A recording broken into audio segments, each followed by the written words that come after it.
You introduced me, the amount of money I've spent on seminars goes up. It's becoming embarrassing.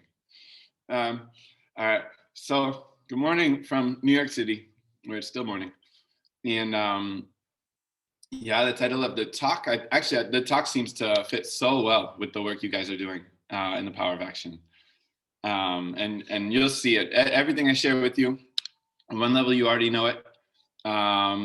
And then on another level, it's like, oh my God, how do we not know this? This is ridiculous. It's so simple. All these dots are going to connect for you, and you'll have this extra clarity. So everything you're doing with Power of Action is going to get even clearer. So it'll be great. So we jump in. And if you can turn on your video, that will be really appreciated. I think we'll just have more active engagement. We'll have a better experience with each other. And another thing is I would take notes for sure. When I give this talk and people take notes, and then just my recommendation when they follow it, just each of the next 3 days, just reread those notes. It's going to take you just a couple minutes. And then you'll have these terms in the tip of your tongue, and you'll be able to spot it so quickly in your life and immediately course correct.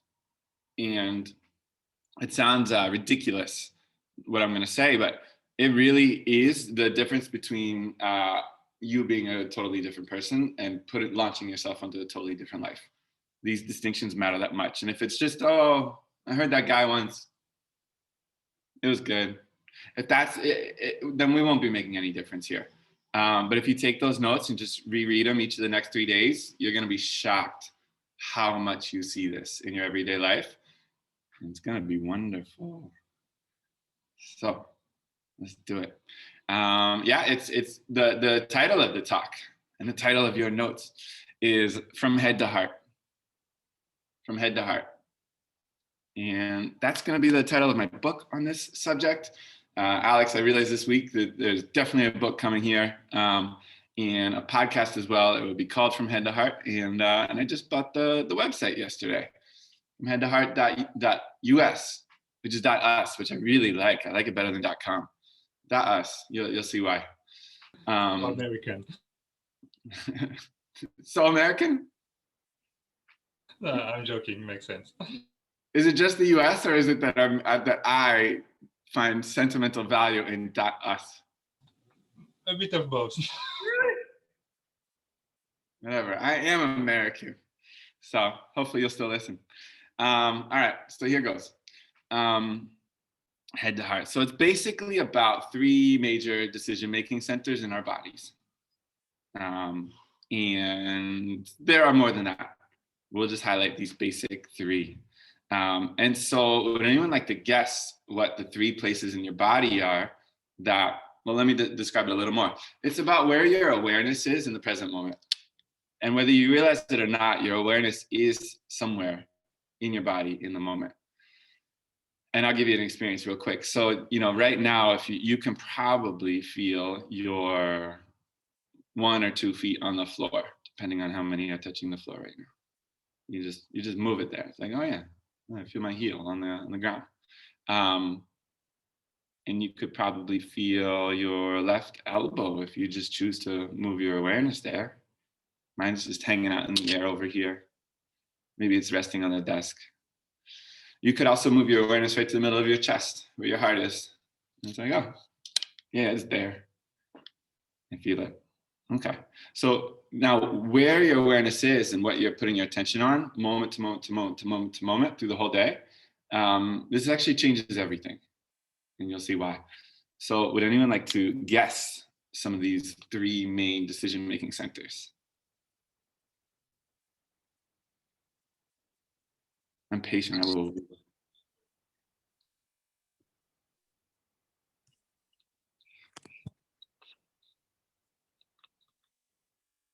Oh, we got some typing here.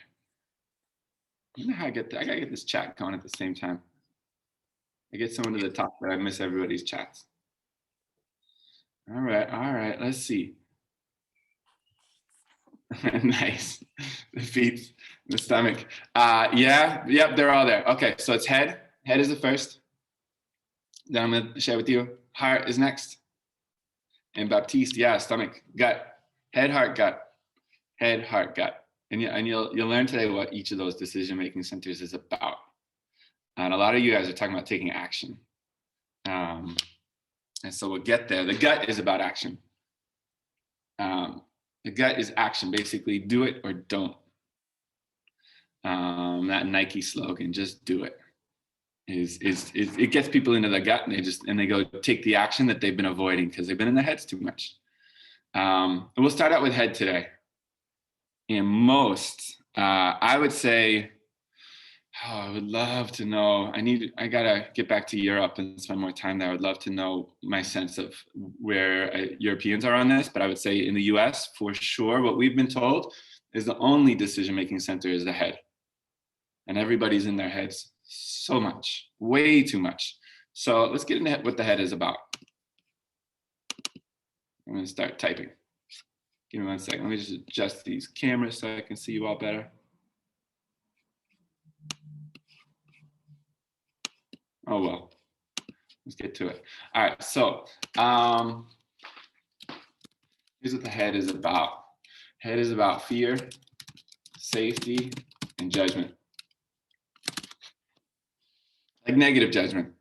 And one good thing to notice is as much as you're judging other people is how much you're judging yourself. Just always throw that in. You know, if you're calling someone an asshole in your head or whatever it is, idiot, or you look in the mirror and you're judging the shape of your nose or a new wrinkle on your face, judgment, judgment, judgment. You're just in your head about it. And there's a much better alternative. So if the head is all about fear, safety, and judgment, certain patterns are going to start to play out when you are hanging out in your head way too much. So if you've been in your head, if you're in fear, safety, and judgment and how you're approaching things, and Alex, it sounds like your course is really taking people out of fear, safety, and judgment. Do what's true to you. Take the action. Like Anna and Lorleen said. What can you guys imagine? You're in fear, safety, and judgment all the time. Certain patterns will start to play out in your life. What can you imagine those patterns might be? And share auditorially instead of the chat so we can hear you. I would say stay in a job you don't like for a long time for security. Yeah, you will, in head, you will play small. You will not take risks because you don't know what'll happen. You'll be in fear. Or maybe someone will judge me. My parents said I had to do this for my career, etc. And you stay small. You stay somewhere you really don't like it. Absolutely. Any other guesses? Create problems or obstacles that don't exist. Yugita, yeah, that's definitely one I was gonna say. How do I usually put it? Making up scenarios that scare the crap out of you and almost never happen. So Mark Twain, the American writer, he always, but he has this famous quote, I've had many worries in my life, most of which never happened. And I don't know if you guys are familiar with Drake. Is Drake famous in Europe? All right, a little bit. He's got these really emo lyrics, and I guess he's a rapper.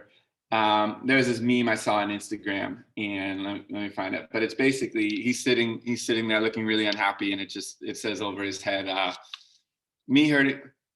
Oh, let me find it. Basically, this idea, me hurting my own feelings by making up fake scenarios in my head. Yeah, that's what it says. So, can you guys relate? You ever find yourself doing this? Does anyone have an example they could share?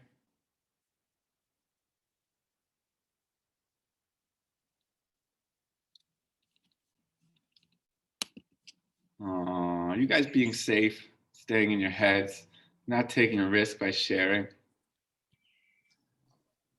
No, actually, I'm not talking because I used to be like that so much that like even my friends would have like they would give a name to that. I don't know how to translate it in English, but they give a name to that. They would say like all the time you are projecting things in the future that are so problematic, and they would say like problematic projection. And I have no examples because I've stopped doing that so much. I'm not sure I know how to do that again. Wow. So Wow. So you come a long way with that. yeah. How does that feel? Yeah, it feels so great. Yeah. It usually feels so great when you get the hell out of your head. It's great. That's awesome, Marlene. Thank you. Another one I'm going to share with you, perfectionism.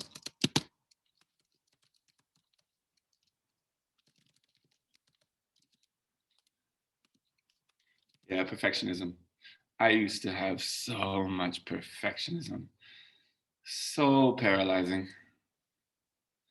I'm giving this same talk to a bunch of teenagers at the high school I used to go to growing up today and tomorrow, and I'll probably do a third one next week with them.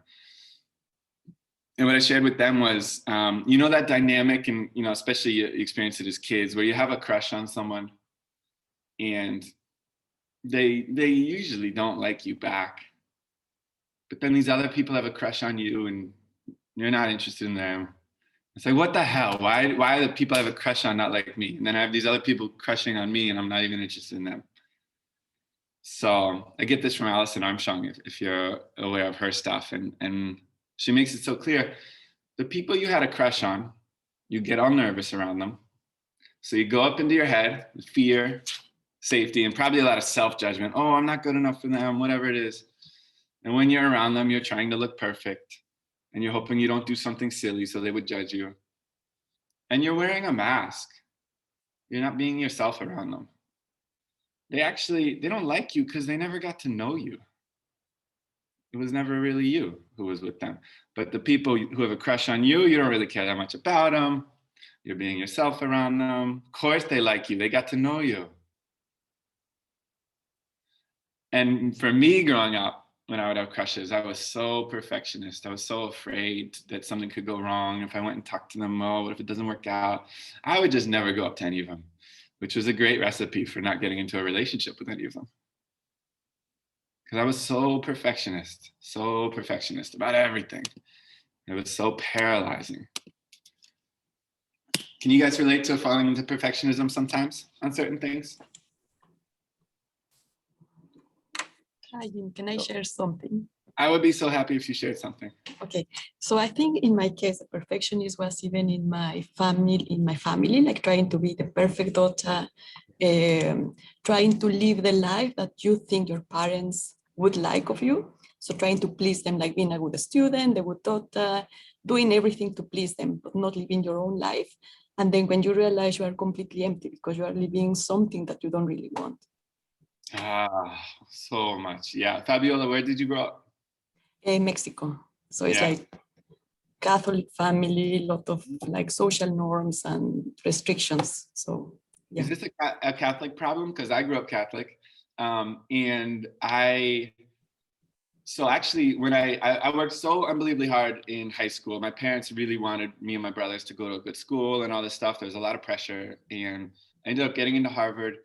My first 2 years of school, I had this unbelievable chronic pain in my hands. Mhm. And then my first, 3 weeks into my third year at school, I finally found a book, and it said that most pain is caused by repressed emotions. And the people most likely to get this are perfectionists and goodists, people always trying to be a good person. Mm. And I was like 14 out of 10 on both. And it was so, and I had to write a paper on the Cuban Revolution. It was due on the Friday. It was 12 pages. The best professor ever. And I just kept rewriting the introduction like 111 times. That paper was never going to get finished. I couldn't even do school anymore. And thank God I found that book, and I knew it was me. And I read it in like 2 days and immediately took a year off from school. I was so utterly paralyzed by everything. And the people who are the perfectionists and the goodists, they put so much pressure on themselves. Mhm. Can you relate? Yeah. Oh God, so paralyzing. Did you experience it as paralyzing? I think so, yes. I spoke to them at some point of my life. And it was a big relief, like, hey guys, like I've been trying to do all this for you, but now I want to live my own life. And I think it was like somebody lifted like a big stone off my back. I feel that even as you say it. Thank you for sharing. Yeah. Jim, may I jump in? Yes, please. The good thing in life is that when you get older, as I am a little bit older nowadays than all of you guys, is that everything that you think is impossible to be overcome, it will just vanish.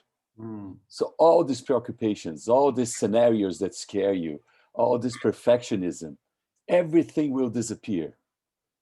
And then if you realize now when you're younger, then when you get older, as I am, 64 now, that all these things will be irrelevant, totally irrelevant.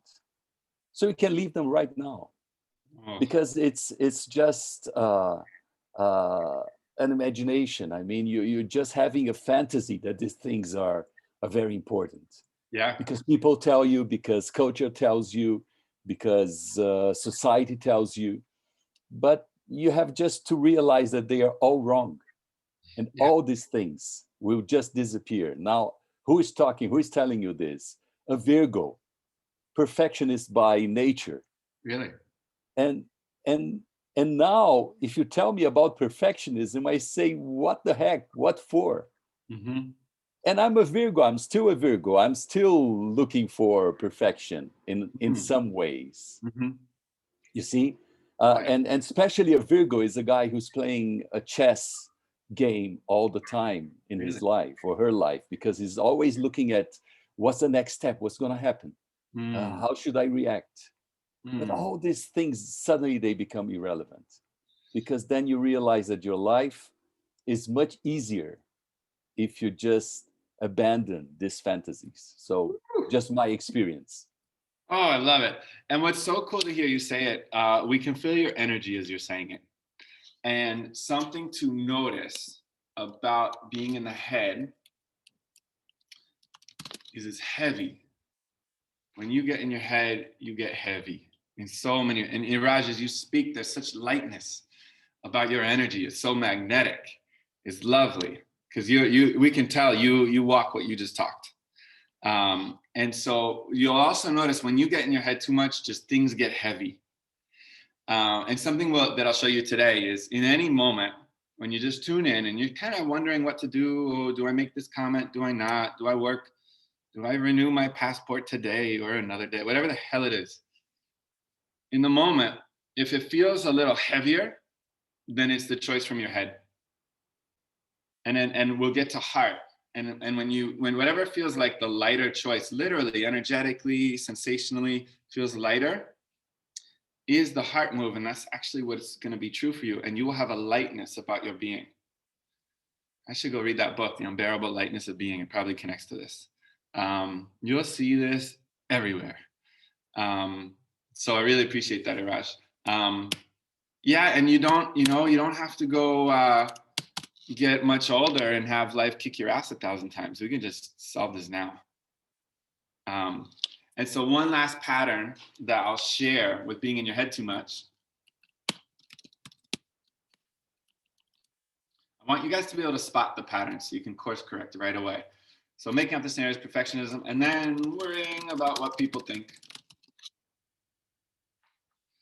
Of course, I mean, this is old tribal instincts we have. If people don't judge me, I'll be safe. I can stay in the tribe. They won't kick me out of the tribe.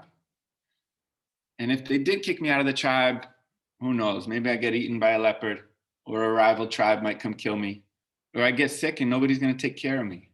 Like very, very old, powerful survival instincts are what keep us in our heads too much. So let's get to heart. So heart's about something simple. It's about the resonance of what's true for you in the moment. And what's true for Alex is different than what's true for Raj, different what's true for Geeta, different what's true for me. It's always a very unique answer. And it changes moment to moment too. And it has that word resonance. It's an energetic vibration that you can feel. And I don't know if you guys are aware of biofeedback as like a healing or personal growth mechanism. And you can hook up all these fancy electrodes up to computer screens, and it'll get you to slow down your brain waves into like an alpha state where we're in flow and we're not in all that beta wave hyper speed, thinking too much. And when you hook up to the biofeedback machine, the video game will play and the music will play when you learn how to calm and relax your brain waves into that alpha state. And if you get anxious again, the whole game stops. So you're getting this immediate feedback, and people really get trained in how to be in a flow state and affect the brainwaves. So you don't need all the fancy electrodes and computer screens to do this. You are getting biofeedback every single moment. You are getting it right now. And so what I'll guide you to do is just bring your awareness to the middle of your chest. And by the way, let me just share real quick as well. You know, if you ever go see Tony Robbins, he'll say, in your head, you're dead. And I've gone to, 65 Tony Robbins seminars.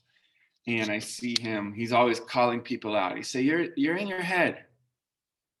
But I'm always like, okay, well then what the hell do I do instead, Tony? And so I think I finally have the answer now. That's why I'm so eager to give this talk.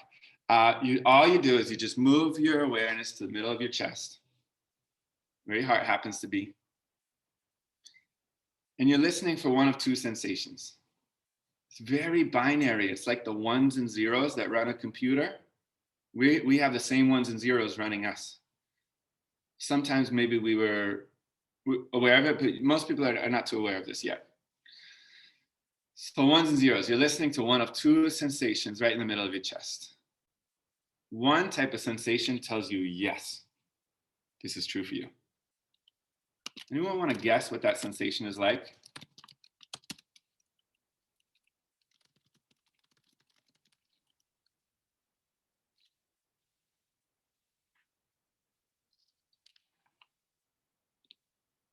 Lorleen, do you have a guess? I'm not sure. I would say vibration, but Yeah. It's totally a vibration, and or maybe warmth, like that. Yeah, warm is good. I don't know. Yeah, exactly. And right along those lines, it would be like dilating, opening, relaxing. You know what? If I throw some more, it's like tingles and warmth for sure. It's probably like a positive warmth.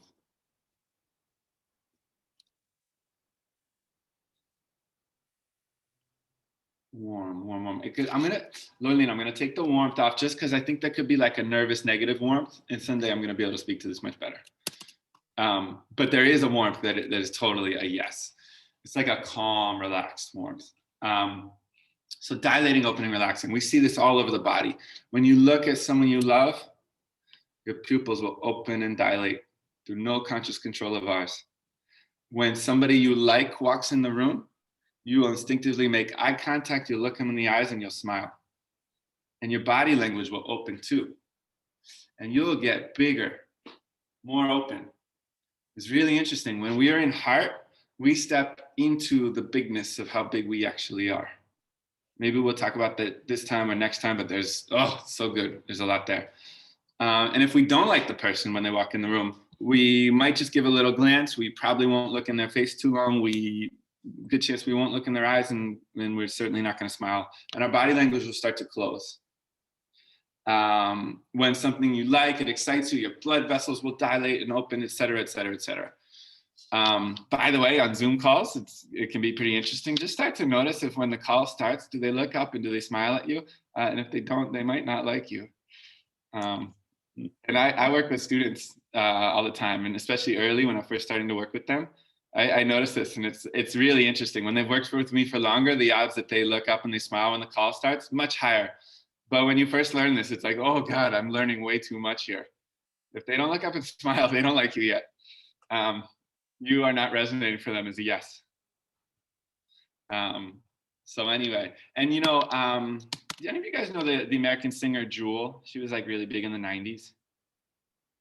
Anybody know her? She's an American phenomenon. Oh, well. So she... yeah, she actually sang at my high school like a long time ago. Really? Yeah. Did you like her? Yeah. She was the opening act. Thanks, Markia. She was the opening act at Tony Robbins seminar that I went to like 3 weeks ago. She was like freaking enlightened. I was like, wow, I didn't know Jewel was, she was just, had a bunch of, but no, she's like enlightened. She's amazing. Anyway, she said, and I had never heard anyone else say this, she said there's really only 2 states of being: dilating and opening, or closing and constricting. And she said, when you go towards what makes you experience a dilation and an opening, that is your path. That is the resonance of what's true for you. And they say, follow your heart. That's what they mean. So we'll put this on here real quick. No, this is not true for you. Is a closing and constricting sensation.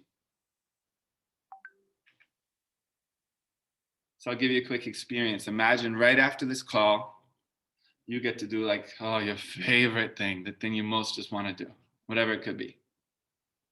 Maybe you're going to go for ice cream. Maybe you're going to take a nap. Maybe go exercise, whatever it may be for you. It's a different answer for each of us.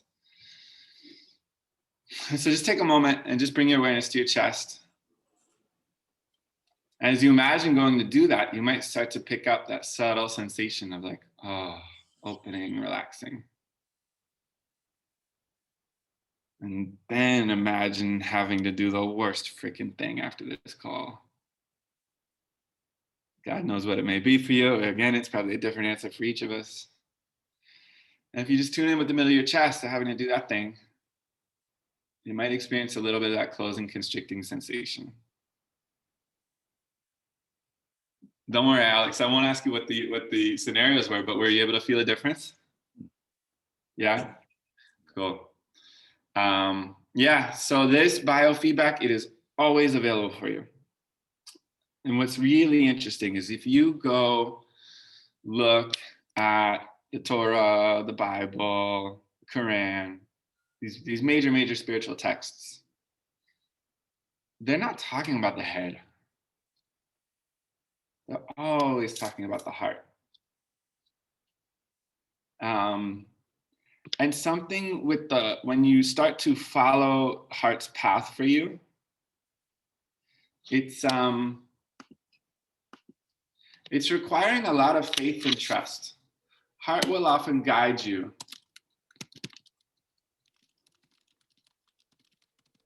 It will guide you on a path that sometimes doesn't seem to make logical, safe sense. And as you listen to that sensation of opening and dilating, I'm telling you 200 times a day, just bring your awareness to the middle of your chest and just notice what makes you feel lighter. And start to play with, just follow it, do it, follow it. It will have you speak in times that maybe you didn't speak in the past because you were trying to stay safe. And other times it's going to tell you to shut up. You were just talking to fill the silence. You were talking because you're nervous. You were talking from head. Fear and safety, trying to avoid judgment, trying to explain yourself on everything. And when you tune into the sensation in your body, it's just going to ask you to shut the hell up and just to be quiet. And then you have to have faith and trust that things are going to work out from there. And it requires courage. And can you guys guess, based on the Latin roots of the word courage, what it means? Heart. Bingo. Cor, C-O-U-R. And I think the AGE makes it a noun. Yeah, heart. Courage means heart. So it really is requiring courage to follow it. And if you've ever read The Alchemist, which I highly recommend you do, especially if you're in this, what's it called? Something to Action. What's your course called exactly, Alex? Path to Action? Called Power of Action. Power of Action, yeah. Oh, go read The Alchemist. The Alchemist is like, it's a very fun story. I probably don't have to tell you, probably already read it. I keep noticing over and over that people who have chosen their own path, they're not living in fear, safety, and judgment, and they're really following their hearts, living a life of what's true to them. The number of those people who have read The Alchemist earlier in their life is just shockingly high. It's such an inspiring book. And He really shows you how when you just keep listening to your heart, it will require courage, and all these unexpected, wonderful gifts will start to show up in your life, including synchronicities. It's really bizarre how true this is. Like, it shouldn't be true. It makes so little logical sense. And it's just over and over and over, I see it. And so, you know, I'll go to a pretty spiritual place with you guys. I don't usually go here when I give this talk, and it's just the conversation with God is happening every moment, not in your fucking head. It's happening in your heart. It's happening in the quality of that sensation right in the middle of your chest. God is giving you feedback. I'll go even further. I think your angels are speaking to you too. And when you're in touch with your heart, you start to hear the messages and you get goosebumps. Goosebumps, that feeling of lightness, of resonance, it's like a tuning fork when you get the goosebumps. It's like, oh, this is divine truth when you experience those goosebumps. And I get it when I talk to other people and they tell me about the business they're going to start or the book they're going to write, whatever it is. And when it's true, I get all these goosebumps. They come up my arms, whatever. And that is just, now that feeling of goosebumps, it's light.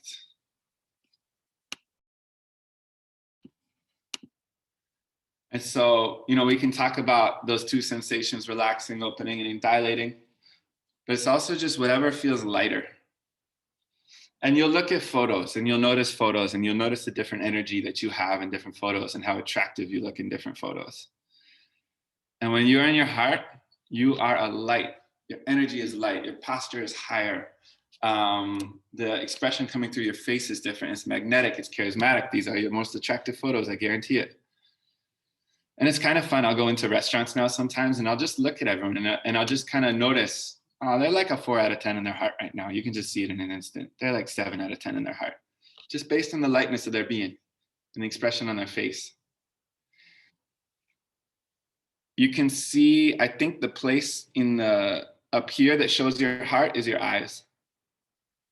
Yeah, eyes, you know, they say window to the soul. I think it's kind of that connection place back to the heart where God is speaking to you. And, you know, I used to look in the mirror and I would judge my physical appearance. So it was all head. And what I'm realizing, that the only thing to notice when I look in the mirror is I'm looking at a heart. I relate to myself totally differently when I look at myself as a heart. And it's really through the eyes where you can see it. And you can see what the real emotional truth and what resonates for them. Gosh, there's so many things I can say about all this. Before I keep talking more, I've been talking for a while. Does anyone want to share a thought or an impression or a place in your life where this is all really connecting and resonating? May I? Yes, please. What you're saying, Jim, inspires me. That's inspiration. Mm-hmm. And what happens is that what you're referring at is the conversation with God, is the conversation with your inner self, is the conversation with your spirit, with your soul. Totally. So I would say that resonance happens when you listen to your soul, when you listen to what is being told to your soul, and it depends on each one of us, our beliefs and our religion or whatever, but we are not talking about religion here. We are talking about what is spirituality's role in our lives. So I would say the best learning that one may have in life is just to make decisions after listening to one's soul. Yeah. Listen to your soul, meditate. So that's the meaning of meditation. Finding your center, again, going to the Latin roots of meditation. Mediare, that's the middle, that's the center. Oh. Find your center. If you find your center, then you're listening to your soul. Then you go up, you find faith and trust. You realize what is true and what is not true for yourself. You find more than only your body's dilation, but you realize your soul's dilation. Your soul dilates. When your soul dilates, then you say, okay, that's right. Now, there's another thing that I would like to share, if you allow me. Yes. Things may not be as you wished. And this is also out of God's generosity. You may call him whatever you want, but there is much generosity in everything that happens in our lives. When things go wrong, that's out of generosity. When things go right, that's out of generosity. So you have to be connected to generosity 24 hours a day, and realizing that there are no things which went wrong or things which went right. You're just following the path that your soul is telling you, go on, because there is learning in this path. There's learning when things go wrong. There's learning when things go right. If you follow the path of learning, then you're in the safe side. So much to talk about. Sorry to talk more than our guest. Oh, it's great. I mean, there's just so many things in there I can speak to. I love it. And I love to hear your energy. You really feel like someone who walks this talk. You can tell. Yeah, Alchemist will show so beautifully. The ups, the downs, no matter what. God is not calling you to a path of comfort and ease necessarily. Could be for a while, but very often it's dramatic. It's exciting. And what I've noticed is God is always calling us to be something bigger. It's like, here, I'll draw this blue box. Let's just imagine all of us were born this big. And yet, we're going around and we're thinking, no, we're only this big. Man, dark blue square represents how big we think we are. And when you're in your head and you're in fear, safety, and judgment, you'll keep things so small. You stay in the job you don't like. You stay with the friends who don't make you feel good, who make you feel heavy. The thing is, if you have been as big as the light blue square, you've been that big your whole life. You were born that size. And heart is always calling on you to step into the fullness and the bigness of who you really are. If you're doing Alex's Path to Action course, or Purpose to Action, something like that, you get the idea. You are stepping into more and more and more of who you are. And part of that is, sometimes people, when they first hear this talk, they think, oh, heart is like what's comfortable. It's like, no. Heart will constantly call you into situations that are unsettling because they are more intense than what you're used to. They will call you to go talk to the person you have a crush on. They will call you to go ask your boss for the promotion and the pay raise that you know you deserve. They'll call you to start the business on the side of the podcast, and then you got to hear the sound of your own voice, and then you told the story on it that was much more vulnerable than you thought was safe. And it's just calling you to be bigger, bigger, bigger. And the thing is, if you don't start to fill your whole space with how big you really are, it will get filled with darkness. And if you've got big anxiety or big shame or big fear, that's just how fucking big you actually are, but you have not been following God's call to fill it with your light, with your inspiration, with your courage, with your love. So I hope this makes sense, but it's like, if you're not going to answer God's call to step into how big you really are, you'll still be that big. You'll just be big with darkness. You'll be big with shame. You'll be big with fear, big with anxiety. And so anytime you run into the anxiety, the perfectionism, the fear, just know it's actually a reflection of how freaking big you are. And as you start to just tune into the middle of your chest and start to do the things that the lightness, the dilating, the opening, relaxing is calling you to do or not do, you will be moving into how big you are. And it's interesting, Iraj, you do get fucking generous. As I've been applying this to my life, I'm getting so generous. Like, I'm going around and I found this wonderful store, and it has these like great little spoons with these inspirational messages on them. They're really cute. I'm like giving them to everyone in my life. I'm like showing up to a brunch. I'm like, guys, I have spoons for you. And they're like, what? We don't know what giving gifts. I'm just giving gifts. And every time I get the opportunity to tip, we tip a lot here in the States. I'm tipping more than everyone. I'm tipping like 25%, 30% every time. I don't know why. I'm just called to this generosity. And it feels amazing.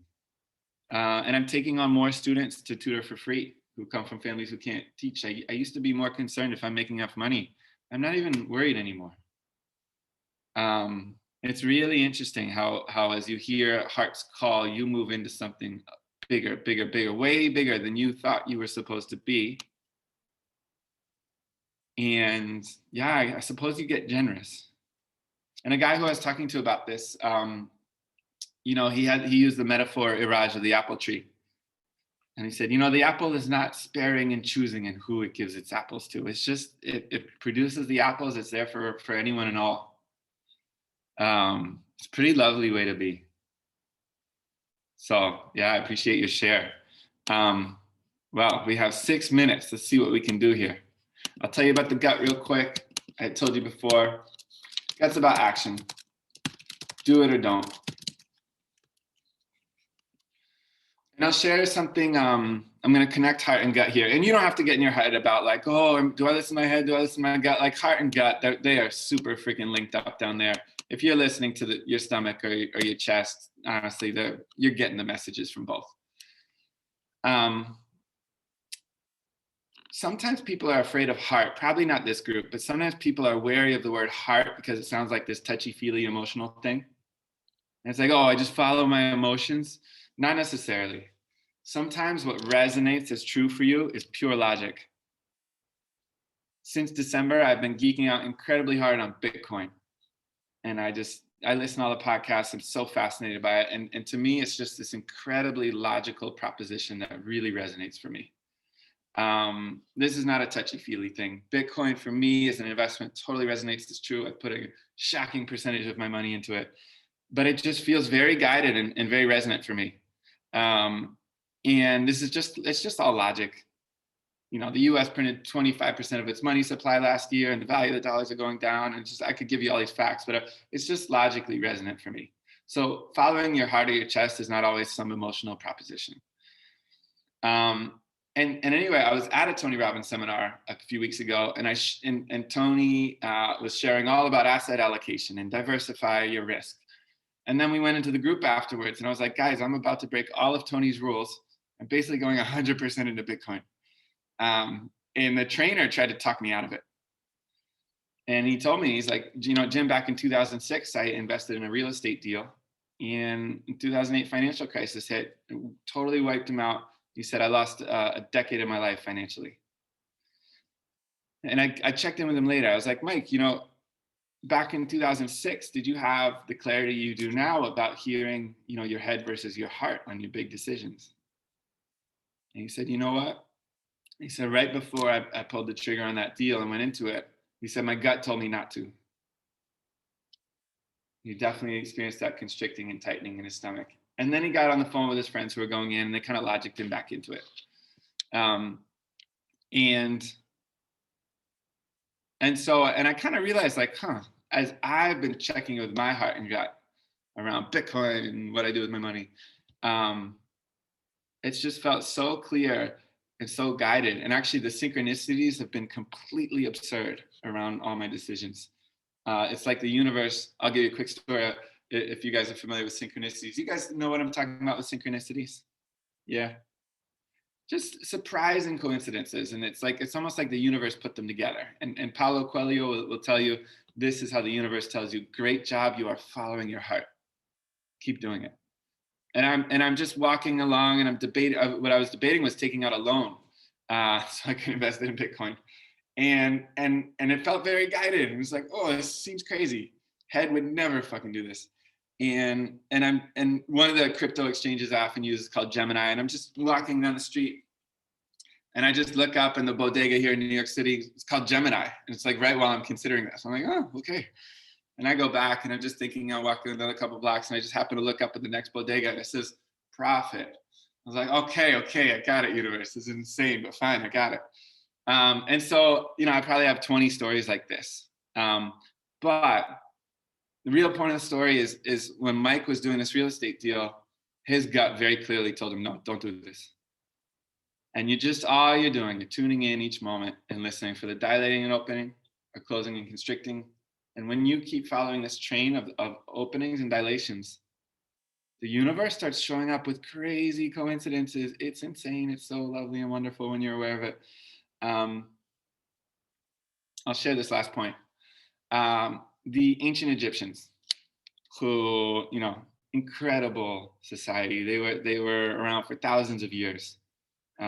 So much of it prosperous, unbelievable innovations and breakthroughs in mathematics, and, you know, fascinating religious perspectives, and the art is amazing. We still don't know how they built the freaking pyramids. They believed the brain was in the heart. It's like, oh, okay, this makes sense. And they thought that when you passed, when you died, your heart was weighed on a scale. And if it was too heavy, because you were carrying all the karmic debt from how you lived your life, basically it was just in your fucking head. You didn't pass judgment. But when it was light, you passed judgment, and your consciousness would have ascended to something higher. You really can feel it I think they were dead on. It's the lightness versus the heaviness, head versus heart. And it basically becomes, are you going to be someone who's small with big darkness, and you'll be all resentful of all the other people living big and pursuing their dreams like all you guys are doing with Alex here? Or are you going to step into the lightness and the fullness of who you are? It will often call you to something unsettlingly uncomfortable, because these experiences can be much more intense than you're used to. But when you're showing up with faith and trust, courage, literally fucking heart, oh my God, how the universe shows up and gives you, it's so generous to you. You yourself become so generous, as Raj was showing us. It's incredible.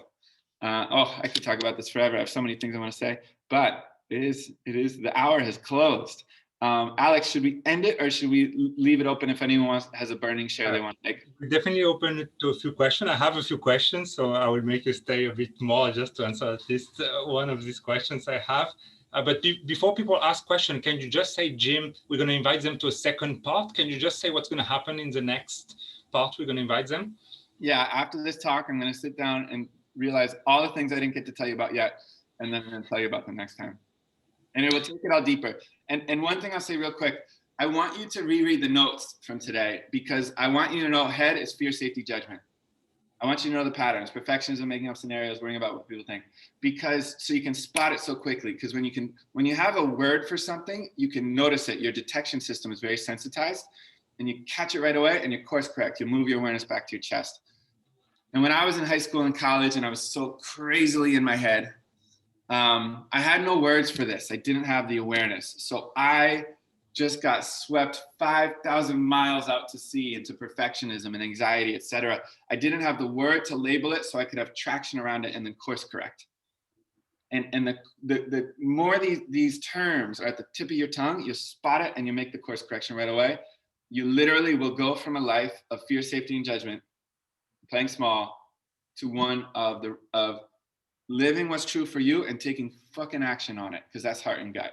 It's a completely different you. It's a completely different life. Does that answer the question, Alex? Yes. Are you okay to stay 10 more minutes, Jim? Or how? Yeah. Let me see. I'm going to want to stay forever. Yeah, I got plenty of time. Who wants to go first with question? Let the audience speak first. Yes, I have a question. Najiba, please. If you don't mind, I have a question and a comment. Yes. So for the question is, once you have now that we have the patterns, and once we have detected that we are in perfectionism or in procrastination and so on, how to switch? Because, you know, once you see the patterns, it's difficult, you know, to go to the path of change. So this is my question. And about the comment, I felt really related when you were saying that about the heart. Because just for a comment, the Quran means actually recitation, because the God speak directly to the heart. Actually, that's why when you hear Muslim people, they don't read the Quran, they recitate, because it speaks to the heart. So I felt connected when you were mentioning about God speak to the heart, and it's not to the head. I'm covered in goosebumps as you're saying this. Mm-hmm. Okay. Thank you. Yeah, so if you cut on perfectionism, Yeah. you just move your awareness down to your chest. Okay. And whatever feels lighter is the next thing you do. Mhm. 200 times a day. I have all these little practices set up just to remind myself, Mm. head to heart, head to heart, head to heart, over and over. And I think until each of us reaches the enlightenment level of Buddha, Lao Tzu, Jesus, etc., we will be remembering this dance, and we will be screwing it up. And the metaphor that helps me a lot is baby steps. So, you know, when a baby's taking its first steps, are they big steps or are they small steps? Yeah, small. Okay. Right? Are they Yeah. wobbly or are they very clear and direct and confident? No, they're not directly. Yeah, that's the Totally first. wobbly. And then after they take 2 or 3 steps, what happens? Yeah, they keep doing it. They can't fall, but they keep doing it. Yeah, they fall on their ass. Mm. Yeah. And then, but yeah, we get all excited about the baby steps. We give them credit for that. We'll get the camera. We're all excited. So the baby gets a big dopamine hit. And it's like, oh, steps are really fun. Nobody's judging the baby for falling. I think I forget if it's some speaker I heard, but whatever. The joke I like to make with this is, you know, when the baby falls, it's not like we say, oh, you know what? This baby's not a walker. No, we just reward the baby steps. And so literally sometimes I will take my own hand and pat my own back to give myself credit for my baby steps, because that'll make me want to keep taking them, and then I'll get good at it. And wherever we are, heart is always calling us to fill up more of the space of who we are. So there's always a growth edge where we're learning something new. We are always in baby steps there. And then most of us are probably in baby steps about recognizing that we're in baby steps. We're not even good at recognizing it. So we're still judging ourselves, being ourselves. So I would say it's just like, it's going to be thousands and thousands of moments where you keep coming back to heart. And slowly, slowly, slowly, as you listen for the sensation of open and relaxing, whatever's lighter, that perfectionism will slowly get untangled like a big fucking knot that maybe you've built it up into being, because that's what I myself did. Does that answer it? Yes, yes. Thank you very much. Thank you. Cool.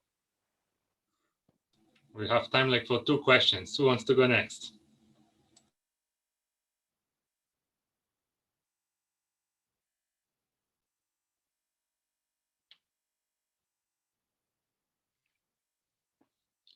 Okay, I will go then if there is no one. No one, really? No. No. Okay, so my question, Jim, is about, you know, the left and right brain. Maybe you know Emily Fletcher. I love her book and her courses. She's a American Hollywood actress that has this meditation course that went viral in the US, and I did it. And she really helped me build my meditation practice, like you did as well. And she talks about, you know, the right brain as write that book, call that guy, do that podcast, like in a sense that's very close to the heart element. You know, she is the right brain of the right now. It's a simplification of neuroscience, talk about left and right. Just wanted to maybe have a comment from you first on this idea that inside the head, inside the brain, there is also this more in the moment kind of heart connection. How will you connect these things? What it brings up for me is sometimes when I give this talk, I give the misimpression that you should never be in your head. And I think it's just what we need is a lot less head. It's like the head to me is like the pinch of salt in the soup. A little bit of head is great. So, and a lot of times it's like, just listen for what you're divinely inspired to. Okay, maybe double check it with your head if you like. Just don't hang out there too long. But a little bit of head can give you some reason and some balance. But get that hell back to your chest and keep going is kind of my experience. I don't know if I answered the question though. Yes. And in terms of more practical question, when you understand that you're in your head, so you feel you're worried, you're stressed, you know, you've been 4 hours on Zoom, you're working too much. You said go 200 times to your chest. Can you give some practical tips maybe on how, you know, do you go have a walk? Do you meditate? Or is there how do you really get to your heart when you're in a meeting, for example, or I don't know, So happy you asked this. Mhm. Two things come up. One, sometimes it's a little scary to go to our heart or our gut, because actually what we're feeling there is tightness or discomfort or some kind of emotions we don't want to be feeling. That's right. But with that, I would share Tonglen breathing, Tonglen. And it's very simple. I'll share it with you right now. When you're experiencing overwhelming, raw, sensitive, painful type of emotion, so what you want to do is take a deep breath in, and you can even do this with me now. And as you're breathing in, you're going to hold it in, by the way. As you're breathing in, just imagine all this dark, gray, blue, I don't know, smoky sludge type. And it's what it is, it's all the pain of everyone in the world who's experiencing the exact same pain you are right now. And imagine all of that coming into your heart. You're taking it all in. And then as you hold your breath in, imagine your heart is like a burning fire, a tender burning fire, and it's just melting this layer of crust off around your heart. And you hold it as long as you can. And then when you finally have to breathe out, just imagine you are sending love out to everyone in the world who is struggling with the exact same pain or frustration you are, including yourself. You're sending yourself love too. And immediately it gives you a way to process the pain that might be lingering in your heart from, painful past we all have. And you go from being in your head and worry. Everything in your head is alienation and disconnection. By the way, as our lovely former president used to always talk about fake news. Your head is fucking fake news. All fake news up there. And so anyway, this breath will take you down into your heart, which is great. That's part of why it works. It will take you into connection with all the other people. There's millions of people dealing with the exact same pain, whatever it is that you're going through right now. And you come into a place of connection. And actually, as Iraj was showing us, it brings you to a place of generosity, because you're now sending love out to everyone, including yourself, who's struggling with this. I guarantee you will immediately feel noticeably better, and you have really processed it. And I even believe that you have actually helped all those people. They are getting some energetic little hit, they don't know from where they suddenly feel just a little more secure with the same exact struggle they're experiencing. So I really like that one, if you're experiencing pain in there. And the second thing, anything that brings you into your body is going to be good for you. Breath work. Anytime you take a deep breath, you immediately just went down into your chest instead of up in your head.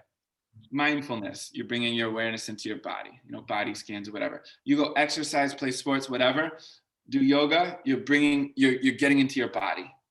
All these things are just literally bringing you from head to heart. That's why they're good. Does that answer it? Very much. I love the breathing, right? The first taking a deep breath is like the basic element of presence and going to the heart, but also the visualization, right? Anything that like kinesthetic or visual or auditive helps you to disconnect from the brain as well. In my case, at least, I practice this. It's very curious, because inspiration, just like love, are some of the rare things that when you take it in, you feel lighter. Inspiration, inspire, like in breath. God, it's very curious. Love and breath. Something is so freaking healthy about them. And they bring you lighter. So thank you so much, Jim, for this. There will be more, guys. So in a few weeks, you'll be invited to join again, Jim, for the second part of this version of this talk. Can we have a big applause for him? And for people that haven't yet participated, like Baptiste or Makia or Heini or Sylvia, the Power of Action link is there. You can just apply there. And if you're selected, you will join a group of amazing people to go through transformation. And well, from my heart, really, thank you, Jim. I invited you from here. I'm thanking you from here. That's really the output. And we'll have you very soon with us again. Oh, so excited. Amazing. Yeah, any thoughts or questions, reach out. I'll be so happy to